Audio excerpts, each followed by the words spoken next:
Pertama-tama, saya menyampaikan penghargaan, sangat menghargai, sangat menghormati kerja keras KPU dari pusat sampai daerah yang telah sukses berhasil menyelenggarakan seluruh tahapan Pilpres dan Pemilu Legislatif di tahun 2024 secara aman, tertib, dan lancar. Saya paham betul, menyelenggarakan pemilu serentak itu sangat berat. Pemilu terbesar sepanjang sejarah bangsa kita. Ada Pilpres, pemilihan DPR, pemilihan DPRD, pemilihan DPD, kemudian pemilihan DPRD provinsi, pemilihan DPRD kabupaten dan kota, dengan jumlah suara yang sah kemarin 164.227.475 suara, yang ada di 822.699 TPS. Saya membayangkan saja betapa sangat banyak ternyata TPS di saat pemilu kemarin. Dan dilakukan secara bersamaan. Oleh sebab itu sekali lagi saya menyampaikan terima kasih yang sebesar-besarnya. Saya tahu capeknya belum hilang betul. Benar? Masih pegal-pegal mungkin. Masih penat rasanya karena juga baru selesai di Mahkamah Konstitusi juga baru kemarin. Tapi dalam beberapa hari lagi sudah memasuki tahapan pilkada serentak di 508 kabupaten kota di 37 provinsi. Ini tugas berat yang kita emban bersama-sama. Dengan tugas KPU yang sangat berat tersebut, saya mohon maaf.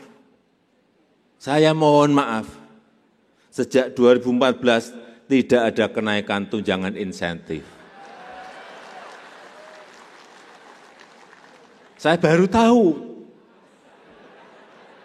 kemarin bahwa sejak 2014, sehingga kemarin langsung saya kejar-kejar. Pokoknya saya besok enggak akan datang di rapat konsolidasi kalau belum saya tanda tangani.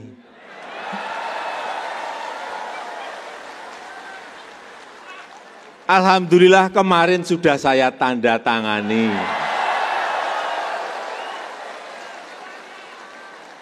Saya tahu yang ditunggu kehadiran saya ini bukan Presiden Jokowinya. Yang ditunggu yang itu, saya tahu. Setelah saya kemarin, waduh, ini sejak 2014.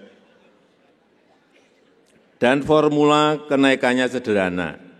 Hitung, kemudian ketemu, dan kemarin diputuskan kenaikannya sebesar 50%.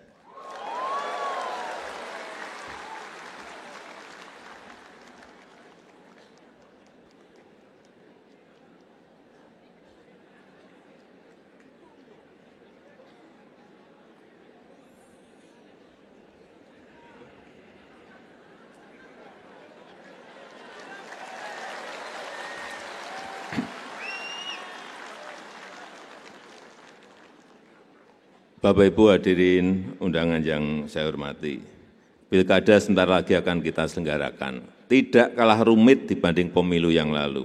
Ini pilkada serentak pertama kali.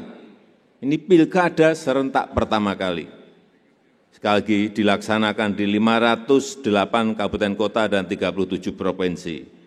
Ada sebanyak 203 juta pemilih di daftar pemilih sementara, atau tepatnya 203.920.554 pemilih. Saya hanya ingin menekankan masalah-masalah di masa lalu jangan sampai terulang lagi yang berkaitan dengan pendaftaran pemilih, data pemilih yang tidak akurat, atau data terdaftar ganda, kemudian juga masalah distribusi logistik, penyimpanannya, kekurangan logistik, hati-hati betul masalah ini.